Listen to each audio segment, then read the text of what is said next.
you like the first question? Yes, right in the back here. Good afternoon, thank you. I'm Gene Pinkard from DC Public Schools. So this is a question for Dr. Guryan and Ms. Curvey Johnson. If I understood you correctly, you projected the cost benefit in terms of the future earnings of the students. But I'm wondering from a more immediate perspective, do you see benefits in terms of perhaps later or more expensive interventions or costs in remediating students that you've been able to mitigate with this investment?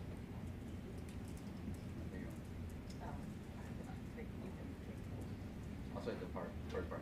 Okay. So this is a great question. So the answer is no, we have not done that exactly, but it's a great idea. What we have, another way that we've thought about the cost effectiveness is to compare this to other interventions where there's sort of good evidence that they're effective, that people are excited about, and to compare the sort of cost per test score increase, for instance, of this intervention to those, and this one looks really good relative to others. So for instance, there's a lot of talk in the early childhood education world about the Perry preschool program. And if you just compare the test score increases in the Perry preschool program or another program called Abecedarian, which is also a program like Perry preschool and early childhood education, where they've found good evidence those are needing lots and lots of policy and efforts and dollars towards early childhood education. The cost per increasing student achievement in those programs are much higher than the cost per increasing student achievement in this program. Now, that's different from what you asked. We have not looked at whether this actually alleviates the cost of other types of remediation, but it's a great question and something we could look at.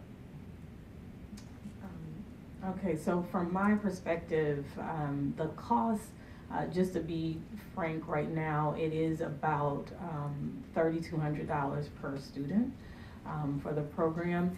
And a number of ways that we look at this is that the increase in GPA, the increase in sense of efficacy for students, and also just thinking like what that transformation can mean in a whole school. Like if you think about the effect, and yes, it's qualitative, if you will, but the effect of the kind of the overall increased on-track rate for a school, that has big dividends, if you will, big yields for the programming, because ultimately we do tend to pay more, and I don't have an exact number, but where we are remediating or paying for other after-school time to get students on track so that they're able to graduate. So we haven't worked out exact numbers, but we do know that there are future costs that would be associated with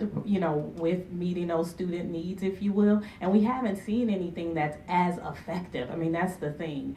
When you factor in some of the subscription licenses for programs and the hardware upkeep and having a teacher and the tech coordinator, I mean, there are a lot of other factors that go into some of the other programming that is typically brought on to bring students up to speed, and this we've seen it has been just kind of effective all the way around.